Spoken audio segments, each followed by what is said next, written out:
نماز جعفر تیار پڑھتے تھے، نماز شب پڑھتے تھے، یعنی واجبات مستحبات، یہ ہمارے لیے پیغام ہیں۔ اور جب ایران پہنچے تو مختلف گروہوں سے آپ کا مناظرہ ہوا، فرقوں سے، علماء سے، مختلف لوگوں سے آپ کا مناظرہ ہے، مختلف فرقوں کے رہبران سے آپ کا مناظرہ ہے۔ تو درس پیغام ہے۔ ایک مناظرہ ہے آپ کا صابئیہ کا فرقہ، اس کے رہبر سے، رئیس سے، عمران صابئی صاحب کا مناظرہ ہوا۔ تو کہہ رہے ہیں کہ مناظرے میں امام مناظرہ کرتے کرتے آخر میں ان کو شکست دے رہے تھے، یعنی مناظرہ اپنے عروج کو پہنچا، شدت ہوئی اور آخر میں وہ شکست کھا رہا تھا۔ وہ صابئی، عمران صابئی مغلوب ہونے والا تھا۔ اتنے میں اذان ہو گئی، نماز کا وقت آیا، امام اسے شکست دے رہے تھے۔ جب نماز کا وقت آیا فرمایا بس نماز پڑھنی ہے، نصلی، ہم نماز پڑھیں گے ونعود، اس کے بعد واپس آئیں گے اور مناظرہ کریں گے۔ لیکن ہم ہوتے کیا کہتے ہیں؟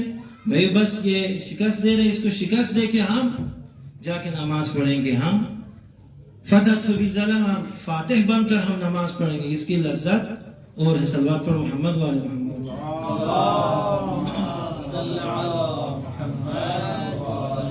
تو دیکھیں فرائض کی اتنی اہمیت، واجبات کی اتنی اہمیت، مستحبات کی اتنی اہمیت۔ ہم معاشرے میں دیکھیں، ہم بعض واجبات کو اپنی مرضی سے انجام دیتے ہیں جو ہمارے مزاج کے مطابق ہے، بعض کو انجام نہیں دیتے۔ ہمارے معاشرے میں، بلوچستان میں، پاکستان میں لوگ نماز پڑھنے کے لیے تیار ہیں، حج پہ جانے کے لیے خوشی سے تیار ہے، ایران آنے کے لیے تیار ہے، امام کی زیارت پہ جانے کے لیے تیار ہے، لیکن خمس دینے کے لیے یہ واجب تو صحیح نہیں ہے۔ اگر آپ ممبر صاحب نصیحت کریں گے بھائی خمس کی اتنی فضیلت ہے، زکوٰۃ کی اتنی فضیلت ہے، یہ وہ ہے، صدقہ کی اتنی فضیلت ہے، انفاق کی اتنی فضیلت ہے، تو کہتے ہیں یہ خمس نہیں ہو سکتا، لیکن باقی واجبات ٹھیک ہے۔ اسی طرح امام رضا کے زمانے میں بھی ایسا ہوا، کچھ لوگ امام کی خدمت میں آئے اور کہا مولا ہم آپ کے چاہنے والے ہیں، آپ سے محبت ہے، دوسرے واجبات کو ہم انجام دیتے ہیں، لیکن ایک واجب کو آپ معاف کر دے، وہ ہے خمس۔ خمس دینا نہیں چاہتے، آپ اس کی اجازت دے، بس باقی واجبات کو ہم انجام دیتے ہیں۔ تو امام نے کیا فرمایا؟ یہ فرمایا یہ محال ہے، ہم ممکن نہیں ہے، یہ نہیں ہو سکتا۔